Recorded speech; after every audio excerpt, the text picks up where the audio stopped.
At Heskins, our extensive range of tapes can create walkways, crosswalks, and fire exit floor signs. This video demonstrates the best application techniques for larger non-slip sheets of tape. Firstly, ensure the area is free from debris by using a brush. Then clean the area with IPA surface cleaner, removing any residue that could affect the tape's adhesive. Peel off the backing liner, exposing the adhesive, and align the tape with the application area. As you reveal more adhesive, apply pressure, removing more backing liner as more tape is secured.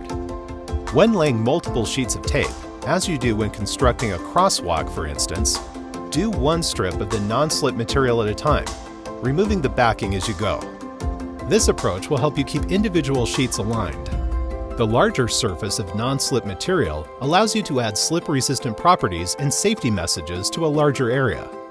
Once the sheet of anti-slip tape is in place, use a seam roller to apply firm, even pressure, improving the bond between the anti-slip material and the surface.